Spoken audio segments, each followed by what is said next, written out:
You know, I'd be more impressed being on the Time magazine list of the 100 most influential people if Lady Gaga wasn't ahead of me.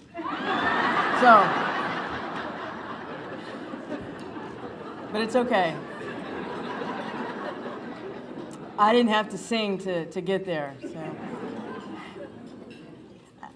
I appreciate the chance to address you, and this is going to be a little different conversation than the one that I usually have. I can deliver an hour-long speech on the history of the municipal pensions and our pension. Usually what I talk about is what's going on in the city of Houston. I love to talk shop, and I do it on a regular basis. When I asked if I would be the keynote speaker today, I said, well, what do you want me to talk about? I really don't think a State of the City speech would be necessarily appropriate. And to a room full of advocates for housing and to ending homelessness, I don't need to stand up and talk about the details of what the city is doing or what policies we should invoke. And they said, give a personal story and talk about why you, Mayor Parker, are interested in the issue of homelessness. Well, I am interested in the issue of homelessness because as Mayor of Houston, I recognize that it is a problem for some of my constituents and I need to address it. I'm interested in the issue of homelessness as a compassionate human being because in a rich city in the richest country in the history of the world, we shouldn't have homelessness. But I also have a personal connection which has helped inform my views on homelessness and why I care so much about it. If you go to the city's website, in fact, Melanie read it. It says that Kathy and I have 2 adopted daughters and a son. And since we adopted our girls while I was in office 10 years ago, and we adopted older kids, they are now 17 and 22, almost done, 17 and 22. But it wasn't a public. They were somewhat public, and people get to that, and the son, and where did that come from? Well, we do have a son. He is 36 years old, and when I met him, probably 23 years ago, he was living on the streets of Lower Westheimer. I don't normally talk about him, not because I'm not proud of him, but kids of public officials get so little privacy anyway that I don't want to embarrass him, but I am very proud of him. And so in response to the invitation, I'm going to speak about him a little. This was the early 90s. As if you listen to the litany from Bob Bury of all the things that the coalition has done, homelessness is something that has ebbed and flowed. The numbers shoot up, we fight them down, the numbers shoot back up again. In the early 90s, we had a particularly bad problem with homeless youth in the Montrose area. And as a civic club president and as someone who was active in the gay community, I was involved in many of the outreach efforts to get those kids into housing if possible, get them into groups. I regularly spoke to groups of homeless kids, got to know a number of them by name, worked to, most teenagers either thrown away or runaway teenagers, they support themselves through survival sex. And so you have to deal with issues of STDs in addition to, just finding places for them to get food, finding a place for them to stay. Well, there was a young man who I had met on the streets a few times, seen at gatherings where I gave the pep talk about how you too can make something of yourself. And in last year, 20 years ago, so it would be 21 years ago this June, I was actually at the Gay Pride Festival and Parade, prior to the parade starting, late June. And the young man that one of the young men that I had seen and I'd known, he'd been in and out of homelessness, knew a little bit about his background. He had a mother who was a drug addict, a dad who was in jail, being raised by his grandparents who really didn't want him in the first place. And they most especially didn't want him because when he came out to them in high school as being gay, and I never could quite figure out if they were throwing him out or he was running away because the conditions were so bad, but he kept bouncing in and out on the street. And I ran into him, it was like 4 o'clock in the afternoon, and hey, how are you doing? What's happening with you? And he said, well, I'm out on the street again. And he had a little duffel, little tiny duffel in his hand. So I got my stuff. I'm looking for a place to, I'm looking for a place to sleep. And I have had people tell me that God touched me. I've had people tell me that I went temporarily insane. But I prefer to think that, when confronted with something like that each of us has to take some kind of action. You don't have to take the action I took, but it was that I fished in my pocket, I pulled my house key out, I handed in the house key, and I said, here's my address, go let yourself in, get cleaned up, you can stay with us for a little while, until we find you something else. Just, go ahead. And then I went looking for my life partner to tell her what I had done. That was the really scary part.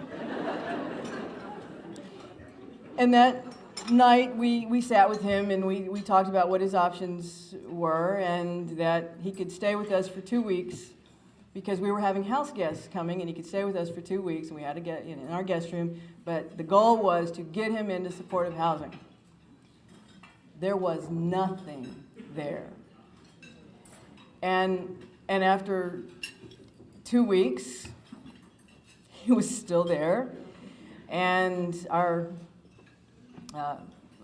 house guest, who was staying with us for a couple of months, moved in, and he ended up moving out of the guest room and into our living room, sleeping on the floor.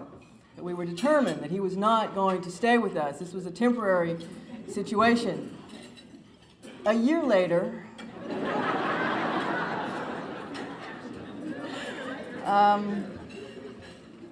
we finally moved him out. And when he came to live with us, he was 16. Not long after he turned 17, and he had dropped out of high school. He had minimal life skills, and frankly was absolutely desperate for adult attention. He practically drove us crazy. He wanted so much. Just didn't even have to be nice to him. He just wanted to be with us all the time. And we worked over the course of that year, since we couldn't find an agency to deal with him or to take him by, so he was our problem, on trying to prepare him for adult life. Now, some of it was funny and very basic. Just, we taught him to cook, we taught him to do laundry, taught him how to hold a screwdriver. I think to this day he will not ever, he will pay somebody to, because, I'm the fix-it person. He was not interested in that. To issues of his beard started coming in. And I should point out that he's African American. And I didn't know what the hell to do with skin bumps. So I had to find someone. So there's some guys in the room nodding their heads. I had to go find African-American male friends that had that problem to teach him how to shave. And we helped him. I couldn't get him back into school, so the goal was to get him to where he could support himself. And you know, he would get jobs, and we worked really hard on them. When you're supposed to be there at 9 o'clock in the morning, yes, you're there at 9 o'clock in the morning, and those kind of basic life skills things. And after a year, he had a job. We helped him rent an apartment. We furnished the apartment. And we said, okay, you're on your own, sort of. It wasn't very far away, but you're on your own. And he lasted 6 months, and then he moved back. We said, you're here for 2 weeks. 6 months later, we found something that actually made the difference for him, and that is the AmeriCorps program. So there's some, and yes, we've talked about that, the AmeriCorps program. He happened to be in Serve Houston, which is the Houston version of the AmeriCorps program, where he received a stipend to work with kids, work with, actually, with homeless, but it gave him structure, gave him support services. He was on his own, but not really because of that intense structure. He spent 2 years in the AmeriCorps program, earned college scholarship money, decided that he wanted to be he wanted to be in some kind of a helping profession, and actually decided to go do some work in Brazil. He spent 3 months in Brazil working in a favela. Second really wonderful thing to happen in his life, because Serve Houston gave him the structure and more of a real job experience. Working in a favela showed him what real poverty was. He thought he had it bad, but that was a very humbling experience for him. And after 3 months, he came back, and of course he had to start all over again, and at that time we let it, it's only 2 weeks, but it was 3 months that time, and he was on his own. He is today 36. He has a career. He is a fine man, and if you do go to the city's website, you'll see a picture of our family, which is obviously a non-traditional family, and but it is a family of choice and a family created by love. But as part of all of this, I learned an awful lot about what is available for homeless youth and what's not, and what is possible for homeless youth and what's not. By extension, I began to be very interested in what is possible to address homelessness in general. When I came into office, I had some assets at hand. One of those assets was Buddy Grantham, my Veterans Affairs special advisor. So I knew a lot about the issue of homeless veterans.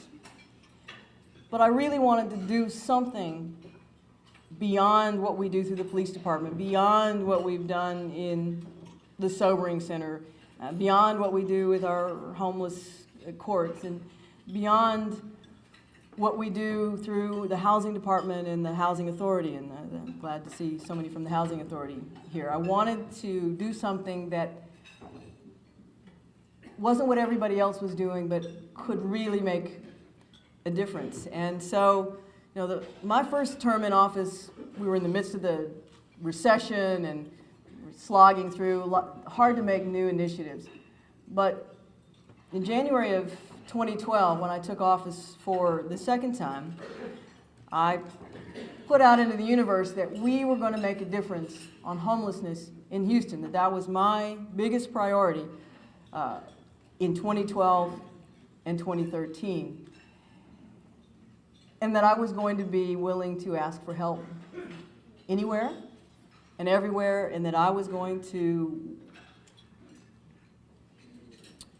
make Houston a model for how we deal with homelessness if it were at all possible. There was a reference made, I believe, I don't know if it was Bob or Stephen Williams, talking about us going to HUD. When we went to HUD, I went to HUD and said, I don't know what else to do. I just need help. If you come down and you tell me to jump, I will say how high. Send your people down here. We're going to figure this out. I have no pride about this. I read news stories about how HUD was taking over the City of Houston Housing Department and all this. I didn't care. I wanted them down here, and I wanted them to look at what we were doing, look at where the gaps were, and help us figure out how to go forward, because obviously that the funding we received from the federal government was critical.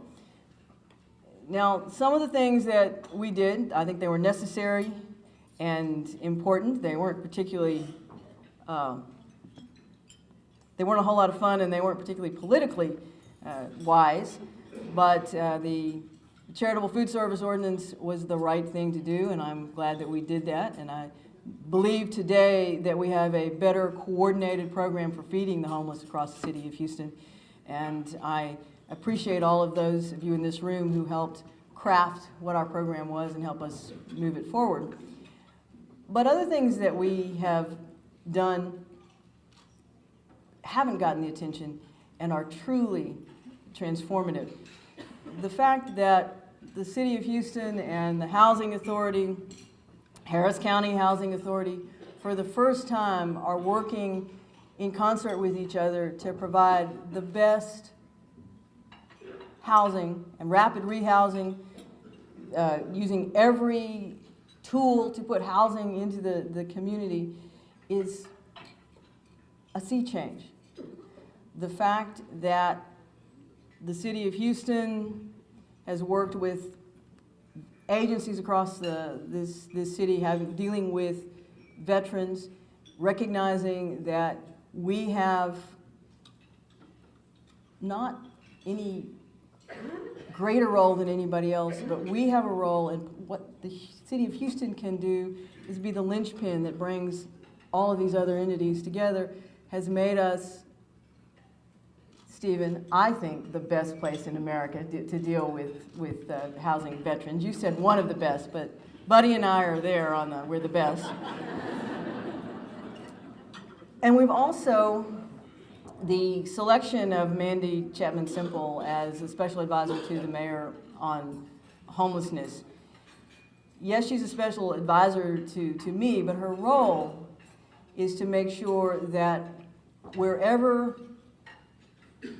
the city needs to intervene, we have the opportunity to do that.